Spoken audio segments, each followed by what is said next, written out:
Well, it looks like Microsoft and Square Enix have come to a new arrangement as it's announced Final Fantasy XIV, the long-running MMORPG, is finally coming to Xbox. Hey everyone, welcome back to the channel.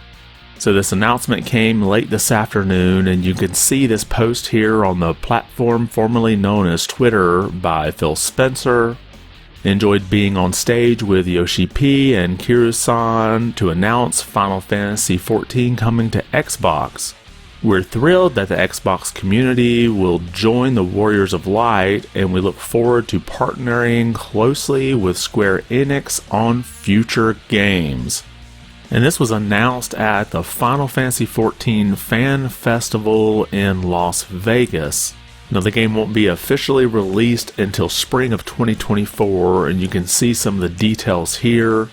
And they do have an open beta scheduled for patch 6.5x. Whenever that's going to be released, I'm not exactly sure. And of course, it is a digital-only release, and as you would expect, it's going to be supporting 4K on the Xbox Series X. And they also introduced some things like level cap increases and new jobs, but I wasn't really looking to get into all the details about these patches. But what I did want to kind of talk about is the new relationship that seems to have developed between Square Enix and Microsoft. Now, as you've noticed in the past, Square Enix releases on Xbox seem to be spotty. You have games like Crisis Core, Final Fantasy VII get released on Xbox, but we haven't seen Final Fantasy VII Remake get released there yet. And Final Fantasy XVI just came out only on PlayStation with a PC version to come, but still no mention of Xbox. Now, the original release date for Final Fantasy XIV was September 30th, 2010. So it will basically be 14 years after the game was released that it's finally coming to the Xbox platform. And Square Enix has always seemed to be more focused on the Japanese market, so it's not been too much of a surprise to me that they really haven't been bringing a lot of their games to Xbox. And when you look through the games from Square Enix, you can see quite a few that are not coming to Xbox or have not yet been announced. For example, you have Star Ocean: The Second Story R. That's coming to Windows, Switch, and PlayStation 4 and 5, but no Xbox version announced. And again, Final Fantasy XVI, PlayStation 5 only at this point, with a Windows version to come.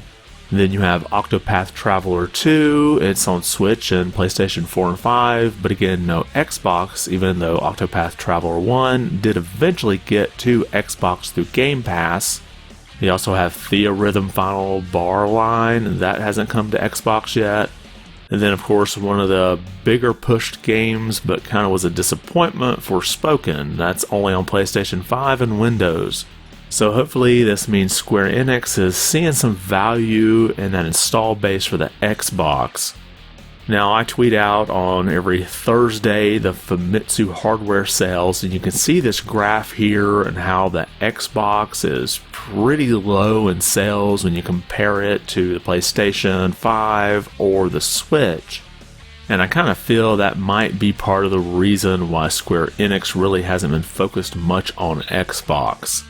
Now, I own an Xbox Series X and a PlayStation 5, so I pretty much can have my choice of whichever system I want to purchase for. But some people aren't as lucky as me and only have one system, so I think it's great when more players are able to play a game on the system that they choose. So let me know your thoughts below. Do you think this is just the start of more Square Enix games coming to Xbox? And if it is, what games would you like to see brought over that haven't showed up on that platform yet?